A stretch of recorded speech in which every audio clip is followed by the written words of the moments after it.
Hola guys and girls, and welcome to week 11 of the GPC, and I am sorry that it's this late. If you follow me on Twitter, you already know my internet situation, or you maybe saw it in the last PDVC upload, Pokemon Draft World Cup. I was at my parents' house and they still did not have internet, so I actually could not play Trev there because I didn't have internet. I only had my mobile for the one thing, but that was way too shaky to do a Showdown battle, especially one which matters this much. I'm sorry again, this will be actually not live like the usual GPC matches. This will be a post-com because I had played this game right after I got home. I just basically got out of the train, plugged my laptop in and started the match so I can finally get it done, because it's still important, the match, for the playoff race. And I did not have my recording stuff set up yet. I just played the match and yeah, was hopefully winning this match, because this match actually matters a lot. We are facing the Atlanta Braviarys, aka Trev the King. There's no table overview because that's already fully updated to the after week 11 stats, and I obviously don't want to show you how this game went before I recorded this. So yeah, this match is very important because it's very easy. Whoever wins out of me and Trev will make playoffs. Everything, really everything, what needed to happen, did happen, so I can still make playoffs. It was crazy, man. Like, people lost, people won, exactly like I needed to, so I can go to this point right here in time and say, if I beat Trev, I will be able to make playoffs. So very important match right here, and let's go over the team Trev can bring versus me. He got the Mega Latios, the Lucario, the Gengar, Fortress, Togekiss, Claydol, Infernape, Ariados, Lickitung, and Gothitelle. Very threatening team, Gothitelle, and of course, trap stuff. Mega Latios, huge threat, especially a problem for my Mega Charizard, which can't really deal with that. Then Lucario, he's using Lucario so well this season, it's unbelievable. He always comes up with one set which can set up on something and has the coverage to just sweep through the team after some damage is done. So I have to be very, very careful about Lucario. Then Gengar, big threat as well, Togekiss and Infernape. Togekiss can flinch stuff to death, and that is very annoying. The Infernape can do just way too many things. And he has a Claydol, goddammit, he has the Claydol. I'm actually a guy who lost to a Claydol already, and he has it. That's not a good omen for my deciding match in the playoffs, and he has potential for sticky whiffs with Ariados. I don't really expect that, but he could bring it, But yeah, that is his team, and let's start with this side, because why not? I have right here Kush, the Dragonite, just standard Dragon Dance with the Lumberry, Outrage, Fire Punch, and Ice Punch. Fire Punch for the Fortress, Ice Punch for the Togekiss. I still want to be adamant with, so I can 2-hit KO a defensive Togekiss after Dragon Dance, and Outrage, of course, there as my strongest step. I actually don't have Extreme Speed, because after Dragon Dance, his probably Scarfer is the Gengar, and I can't hit that with my Extreme Speed either way, so I am not worried. This speed is there, so our speed, his base 110s after one Dragon Dance. That is, yeah, the speed, so I cannot speed them, like the Mega Latios and the Gengar. And then Adamant Attack, rest in HP, and yeah, hopefully I can set up a Dragon Dance and then sweep through steam, because who knows, maybe that can work. And yeah, let's go for the other side actually now, because I usually start from here. So let's go with Fledermaus, Black Slouch, Brave Bird, Heat Wave, Roost, and U-Turn. Little speed investment. This is once again there to outspeed max speed base 110s with the Roost and U-Turn. Actually more offensive than usual with the Brave Bird, because his flying resist is the non-existent Mon. You see right here, his best Mon to take the Brave Birds is the Fortress, because it's just so physically bulky, and after a Brave Bird, Heat Wave will kill this Mon. I was debating putting Taunt on this, but with the Heat Wave I can hit the Fortress and just kill it basically, and then Roost for recovery, Black Sludge because we want Black Sludge recovery, and Infiltrator to hit some Mons behind subs, and U-Turn of course for momentum, and hits Latios super effectively. Next up, we got Henry the 8th with the Cola Berry, Physical Defensive with Scald, Fire Blast, Flag Off, and Thunder Wave. This thing is basically my overall check to Lucario. I don't know what setup variant he can come up with to kill this Slowking. I can take the special hits, be it a Dark Pulse with my special book, or I can take physical hits with like Crunch and stuff like that with the Cola Berry, and I can do a lot of damage to it with the Fire Blast. Not OHKOing, depending on his investment. If he's a mix attack, he minus to death. Of course I can OHKO, but other than that I can of course Thunder Wave it. If he has Extreme Speed, I'll probably just go for damage with the Fire Blast. And yeah, this is my overall sub to Lucario. Of course I need a little bit prior damage, but if he's life up I can easily do that, and I need to sing at good health, so Lucario can sweep me. Next up we got Super Kick, the Hawlucha with the Leechy Berry, Acrobatics, Drain Punch, Substitute, and U-Turn. Like I already said, he has zero flying resist, so acrobatic spam with Hawlucha will be a very fun thing to do after I'm +1. I can sweep through the stream. The only thing I basically need fighting coverage for is the Lucario. Everything else I hit harder with acrobatics. Or no, maybe I jump kick hit something else harder, but I don't want to risk the miss, and with Drain Punch I can OHKO the non-invested Lucario, and other than that I do like 80 to 90%. Substitute of course there to get down to Lychee Berry range, and if I have a substitute up he can't kill me with an extreme from Lucario, so that's basically the plan, and U-turn there again for momentum. Next up, we got Derpy the Tyranitar, Assault Blast, offensive with Crunch, Stone Edge, Earthquake, and Fire Blast. Crunch, of course, main stab, hitting the Mega Latios, Stone Edge, main stab as well, hitting the Togekiss and stuff like that. Basically, oh wait, by the way, speed on Hawlucha, enough speed to outspeed Scarf Gengar after I think it's enough speed, not for Gengar, I think it's enough speed to outspeed a Scarf Gengar after I got the Invert Boost. Derpy right here, Crunch main stab, Stone Edge main stab, Earthquake there for stuff like the Lucario, which I can't hit with both my stabs, and the Infernape, which I can't hit with both my stabs really, and Fire Blast there as mix attacking for the Fortress, because that can chew physical hits easily, and even if I minus attack, Fire Blast will do a shit ton through that thing, if not OHKOing it through after Sturdy. Of course, Sandstream to buff the special attack, which Assault is even more. This is my overall check to the Mega Latios, even if he has HP fighting, it's not doing too much to Tyranitar. I can do a lot to with the Crunch to that thing with a max attack adamant. That is, I don't have Pursuit, so maybe he thinks there will be Pursuit Mind Trap games, but they actually are not. So yeah, overall check to my Latios. Then you got Boota right here with the Mold Breaker, because it's only ground immunity, which is not levitating, is this Togekiss, and that gets bopped by Iron Head. Then we got Brick Break and Rapid Spin with the Chocolate Berry. Chocolate Berry is there for potential Vacuum Wave on the Lucario, and Brick Break was a last minute decision because I was fearing Air Balloon Lucario. If he's Air Balloon Lucario and wants to set up on my extra drill, he can easily do that because Earthquake offers immune resistance to Iron Head, so I want to have Brick Break to have at least something to hit an Air Balloon Lucario, and then Rapid Spin to get rid of hazards, of course. Mold Breaker there, so I can hit Earthquake to this both his levitating one speed, if the Mega Latios speed, the Gengar, and then Chocolate Berry mainly for the Lucario, if he has Vacuum Wave or he has Close Combat and is set up or the right stuff, and I can OHKO it with an Earthquake, if he's not Air Balloon that is. And yeah, that's extra drill for you. Enough speed to outspeed. Oh damn, what is the speed? I think it's enough speed for an Adamant Lucario? I think it's enough speed for an Adamant Lucario. I'm sorry, I'm not quite sure on this. Like this, I built this team like way back ago, so I just could not match battle, so yeah, I think that's the speed for. Same with Tyranitar. That speed is for no speed Togekiss? No speed Togekiss, don't quote me on that. I think it's for no speed Togekiss, but yeah, that is the team. I will see you in the match in a minute. Like I said, it will be a post-com, no live com sadly, but yeah, see you on Showdown there.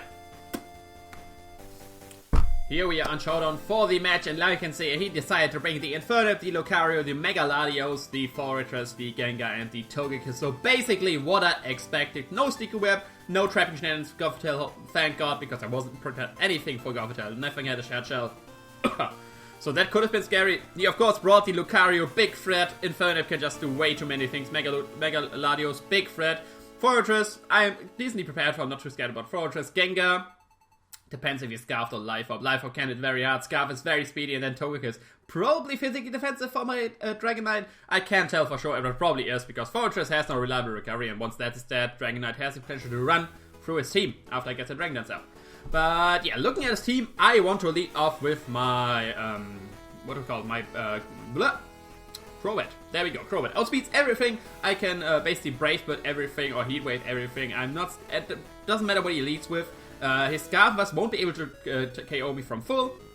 And yeah, like I said, he has no flare resist on his team, so spamming Brave Bird will be a fun thing to do, like hopefully later spamming Acrobatics with my Hawlucha. But let's start the match and see what he leads with. I lead with my Fortress, like I already said. He decides to lead with his Infernape, but let me pause right away, because that is a perfect matchup. If he's Scarf, he can't kill me, be it if he's Scarf, he can't kill me, be it Iron Fist boosted Thunder Punch or is Stone Edge, doesn't matter, he can't kill me, and I will OHKO him with a Brave Bird. If he's not Scarf, I would just OHKO him with Brave Bird. The only thing he can lift the Brave Bird if he's Cold Barrier, and if he's Cold Barrier, he does the same damage as he would be if he's Scarf, and then I can KO him after that with a Brave Bird potentially. So I have a very easy Brave Bird button right here. I will click, he decides to switch into his Fortress, and this does decent amount of damage, a shit ton of damage, and now I can just click Heat Wave, killing this thing. That looking like a custom thing, like offensive thing, because that Brave Bird did way too much. That's not physically defensive. And the Fortress is down, that means no hazards on his side on the field. So my Dragonite, the thing will be intact. The multi-scale, I can just U-turn on the Mega Latios and switch straight into my Tyranitar, which is my check to this thing.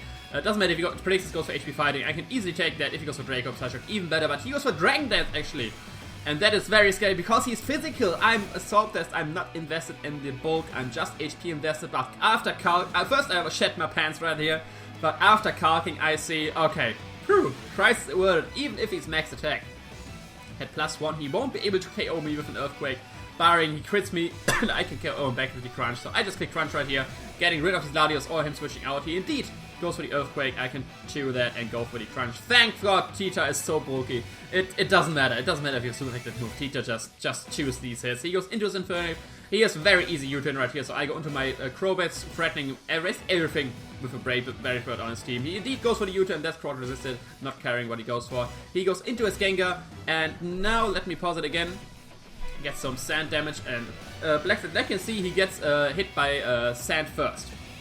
That means that he is Scarfed, because otherwise I would have been hit with sand first. And yeah, otherwise I would have been first. That's basically all the reason there is to it. If he's Scarfed, I want to check what he locks himself into it. Choice Scarf Thunderbolt won't KO me. A Choice Scarf Shadow Ball is even doing less to me. It's not even doing over 50%, and I can easily roost on that. So I want to Scout right here, just going for the roost. He indeed tries to go for Shadow Ball. I can see that that's 43%. I can just roost on that. The sand damage is reversed by the other thing damage, but now he's at 88%. And I start calking. If he's not invested in HP and stuff like that, this is actually a roll to be killed by my Brave Bird, and I want to go for it. Sadly, the sand ends after that, but like I said, see, he's locked in the Shadow Ball. He's doing 40-something%. I can easily take that and still go for a Brave Bird versus him and potentially kill him even. So I decided to go for a Brave Bird right here. He, like I said, he's locked in Shadow Ball, does 43% once again, so no rolls involved, and I can go for a Brave Bird, potentially killing him, but he lives on 1% and the sand is gone.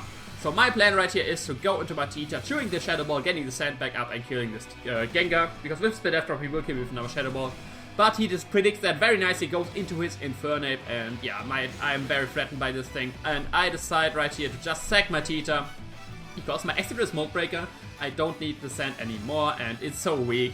I think he will predict my Crobat right here. He's not going for a U-turn once again. He will go for something else. So I decide to stay in and just sack my Tita. Again, new free switch into something else. He indeed goes for the Flare Blitz, killing me right here. And now I do a very weird play, but this is the scouting play. I don't go into my Crobat right here. Crobat obviously would threaten this thing out, barring his Scarf. But if he's, I want to know if he's Scarf. So I go into my Dragonite right here. I know sand is up. I don't want my multi-scale broken, but I want to check. Are you Scarfed and just go for a Flare Blitz, or switch out, or do you switch up moves and go for HP Ice? And in both cases, if he goes for Flare Blitz again, or he goes for the HP Ice, if he has it, it's going into my Slowking, which can shoot both hits, and he decides to stay in, going for the Flare Blitz, and now I can calc the damage, because Tyranitar would have obviously died right there, even if he's Scarfed. But after calcing this damage, I can for sure say that is a Bandit Infernape. That's the choice Bandit Infernape, and that's very good knowledge right here. Slowking can of course chew that, and I just go straight for a T-Wave, because nothing on his team appreciates getting T-Wave. Be it the Gengar, be it the Lucario, be it the Togekiss, nothing likes getting T-Wave, and I just do that. And right here, I decide to do another scouting play, which is not switching out Game Generator back, which is going for the slack of checking what he wants to go for, if he's offensive, if he's defensive, stuff like that. Because obviously I need to sing a good health, so I can't just stay in, go for Scald, and he hits me with Air Slash. That would be awful. He goes for the Heal Bell, showing that he's probably defensive, and I switch out right here into my Excadrill, because that's not carrying whatever he goes for, barring a Fire Blast, which he probably won't do with my thing. I just go for the Iron Head right here, not predicting too much. He actually stays in and lifts the hit, proving to be defensive. He goes the Aurus here, but yeah, I have the Chocolate Berry, not for Togekiss actually, for the Lucario, but that thing is sadly gone. No, I just go for Iron Head. He has no immunity to that, only resistances. He goes to Inferno, which still takes 29%. And that's the thing. I once again switch into my Crobat, thinking he would U-turn right here or go for the fighting move, but he actually goes for the Flare Blitz, killing me off. So Crobat is sadly gone, even though it was a big threat to his team. And right here, I can go to my Dragonite. I know he is locked into Flare Blitz, and I can get my Dragon Dance up right here. And after that, I can potentially get a second Dragon Dance up if he doesn't die to the Recoil. And after 2 Dragon Dances, I outspeed his whole team and can sweep through it. So that's my easy play right here. He goes for the Flare Blitz. Does he die to Recoil? He does not. Through the multi-scale, he doesn't get much damage on him. I can get another Dragon Dance up, and he goes for another. I can go for another Dragon Dance here, because I don't outspeed the Scarf Gengar. Because the second Flare Blitz sadly dies to Recoil there as well, so I could have gone for a third one. He goes into his Gengar, and I can just kill this, of course, with a Fire Punch, barring that he outspeeds me. I actually made a huge mathematically mistake right here. I thought, because at +1 I outspeed Mega Latios or Gengar. So I thought if I'm +1 as well, I outspeed Scarf. Base potential, because it's like the speed from Latios times 1.5 for another Dragon Dance. But that is not the case. It's not times 1.5, the already boosted stat. It's times 2, the old stat. What I calculated was basically my old stat times 2.2.5. Like, I don't know if you're that into math, but basically instead of taking it times 2, I took it times 1.5 and then times 1.5 again, which is not the same as calculating the times 2. So I thought I would actually outspeed the Gengar, which is actually not true because of math reasons, and I made a mistake. So damn. Now I know he's locked into HPI, so I have an easy switch into basically anything I want to go here. I go into my Exodus, threatening him just with the Iron Head, because there's nothing that wants to switch into that, not even Lucario. I can break a potential balloon. Oh wait, no, I'll go for Earthquake. Oh wait. Okay, never mind. I go for Earthquake right here, because I don't care if Togekiss comes in, because then I can still go for Iron Head and kill it. And in case he goes to Lucario, I can kill that right away if he wants to pick an Iron Head, the thing. The, the Iron Head. But yeah, I just go for Earthquake because I'm Mold Breaker. I don't need to go for Iron Head. But yeah, like I said, I can go for Iron Head, killing that thing, and now he goes into his Gengar, and now it's basically checkmate. I have him a checkmate. Barring some weird item on Lucario. He can kill me from Focus Blast. He can kill me from Focus Blast from this range. If he does that, I have a free stitch into my Halucha, and I can repeatedly go for sub. Because he's faster as me, either I get a sub up on the turn he misses, or I get a sub up, get the boost, and actually faster than him. So next turn I will kill him, and I have the sub up to kill the Halucha after, to kill the Lucario after that. Because at +1 I will OHKO him with a Drain Punch, barring with a Chople Berry, and I still have a full health Soaking in the back. Scenario 2, he goes for Shadow Ball, which can kill me, but it's a roll to kill me. It can kill me, but it's a roll. But still, I count the damage with the Shadow Ball to my Halucha, and with the Shadow Ball damage on Halucha, I can still get a sub up, barring him getting the absolute max roll on my Halucha. That'd be 75%. If he gets the 75%, I would actually lose the game right here, and I can't get a sub up basically. But if he gets less than 75%, doesn't matter which roll, just anyone barring the absolute max one, I can get a sub up, be at 1%, be faster, get my berry, and boom, boom, that Halucha sweeps the team. So that's why I just stay in right here, because I win with Halucha in the bag either way. So yeah, I just stay in, go for Earthquake. He actually gets the lowest roll possible with my Excadrill, and I live and can go for EQ, but the plan does not change. The only thing I'm worried about is Lucario setting up, but with Excadrill in front of him, he can't set up on me, and I can just go for the Earthquake. He goes for Vacuum Wave, killing me, showing that he's probably special, so I can go into my Halucha right here and just click Drain Punch, because he has shown to be Life Orb, and after 2 Life Orb hits, he's guaranteed in range of a Drain Punch. So yeah, either I die, he goes to Extreme, actually showing that he's mixed. But yeah, like I said, after 2 Life Orb hits, he's guaranteed in range of a Drain Punch, and the Lucario is dead. And I win 2-0 versus the Atlanta Braviarys.